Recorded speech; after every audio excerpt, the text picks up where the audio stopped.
पढ़ने वाले हैं। तो कबीर का जन्म 1398 ईस्वी में हुआ था और वह स्थान वाराणसी के लहरतारा में था, जहाँ पे इन नीरू और नीमा नाम के जुलाहे दंपति ने इसे पाया था और उनका पालन पोषण भी उन्हीं लोगों ने किया था। इनके गुरु रामानंद थे। इनके पुत्र का नाम कमाल और इसकी पुत्री का नाम कमाली था। इनकी कर्मभूमि काशी है। इनकी कर्मभूमि काशी है, ठीक है। और इनकी पत्नी का नाम लोई था। शिक्षा इनकी जो है ये निरक्षर थे, यह निरक्षर थे। और इनका कार्य जो था वह समाज सुधार का था। इनका दार्शनिक मत विशुद्ध अद्वैतवाद था। इनकी जो भाषा है वह पंचमेल खिचड़ी जिसे साधु कड़ी कहा जाता है। यह बहुत ही इंपॉर्टेंट क्वेश्चन है। इनके शिष्य जो थे वह दादू दयाल और मलुक दास थे। इनकी मृत्यु 1518 ईस्वी में मगहर में हुई थी। कबीर का अरबी में अर्थ जो होता है वह महान होता है। कबीर का अरबी में अर्थ महान होता है। कबीर निर्गुण संत थे और कबीर की शिक्षाएं जो है वह बीजक में संकलित है। कबीर जो थे वह सिकंदर लोदी के समकालीन थे।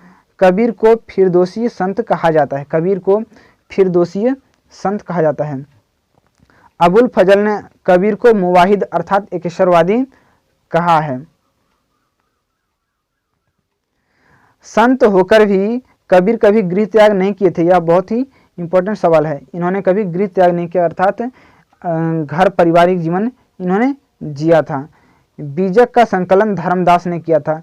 धर्मदास जो थे वो कबीर के शिष्य थे। अगला हम लोग पढ़ने वाले हैं रैदास के बारे में, तो वीडियो के साथ बने रहिए। रैदास, इनका अन्य नाम जो था वह रविदास था। इनका अन्य नाम क्या था? रविदास था। और इनका जन्म काशी में हुआ था, काशी में, जो कि वाराणसी के नाम से प्रसिद्ध है। इनके पिता रघु और इनकी माता घुरबनिया थी, ठीक है। इनकी पत्नी का नाम लोना था और यह जाति के चमार थे। रैदास जाति के चमार थे। इनकी उपाधि जो है वह संतों का संत है। इनके गुरु रामानंद थे। रैदास जो थे वह मीराबाई और चित्तौड़ की रानी शीला के गुरु थे। यह बहुत इंपॉर्टेंट क्वेश्चन है। मीराबाई और चित्तौड़ की रानी शीला जो थी उन दोनों के गुरु कौन थे? रैदास थे। चित्तौड़ के कुमश्याम मंदिर को रैदास की छतरी भी कहा जाता है। आगे हम लोग मीराबाई के बारे में पढ़ने वाले हैं, ठीक है। मीराबाई इनका जन्म जो है 1498 ईस्वी में हुआ था और वह स्थान है कुड़की गांव, ठीक है। कुड़की गांव में इनका जन्म हुआ। इनके पिता रतन सिंह राठौर थे और इनके पति का नाम भोजराज था। इनका भक्ति भाव जो था वह माधुर्य भाव था, ठीक है। और इनके वंश का नाम राठौर था। इनके गुरु रैदास थे और यह कृष्ण की उपासिका थी। इनका मत जो था वह दासी मत था, अर्थात इन्होंने स्वयं को कृष्ण की दासी मानकर कृष्ण भक्ति में संलग्न रही।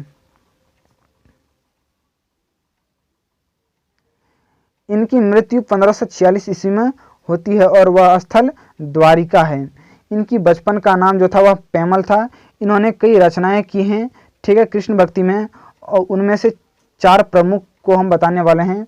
सबसे 4 प्रमुख जो है उनको बताने वाले हैं। तो सबसे पहला जो है वह पदावली है, ठीक है। सबसे पहला क्या है? पदावली है। दूसरा टीकारा गोविंद है। तीसरा है नरसिंह मेहता निहुंडी और चौथा है राग सोनठ के पद, ठीक है।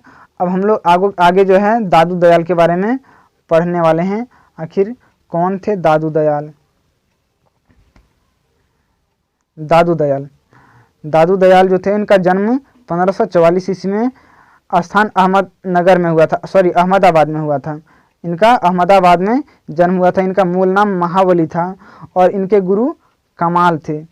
इन्होंने ब्रह्म संप्रदाय की स्थापना की थी। इनके जो शिष्य थे वह माधोदास, गरीबदास, भगवानदास और रज्जव थे। 1603 ईस्वी में राजस्थान में इनकी मृत्यु हो गई थी। इनका जो प्रधान पीठ है वह भैरानी पहाड़ी नारायणा में है स्थित, जो कि राजस्थान में स्थित है, ठीक है। इनके सत्संग स्थल को अलख दरीबा कहा जाता है। अलख दरीबा के नाम से कौन सा फेमस है? तो इन्हीं का संप्रदाय जो है फेमस है, दादू दयाल का, ठीक है। दादू को राजस्थान का कबीर भी कहा जाता है। दादू को राजस्थान का कबीर कहा जाता है? यह भी इम्पोर्टेंट क्वेश्चन है। अगला है, अकबर ने दादू को धार्मिक चर्चाओं के लिए फतेहपुर सीकरी के इबादत खाने में बुलाया था। ठीक है, दादू के 152 शिष्य थे, जिनमें से 100 एकांतवासी तथा जो 52 शेष थे उन्हें स्तंभ कहा जाता था। आगे हम लोग गुरु नानक देव के बारे में पढ़ने वाले हैं। गुरु नानक देव, गुरु नानक, इनका जन्म तलवंडी नानकाना साहिब वर्तमान में पाकिस्तान में स्थित है। इनका जन्म तलवंडी में हुआ था, जिसे ननकाना साहिब भी कहा जाता है। यह वर्तमान पाकिस्तान में स्थित है।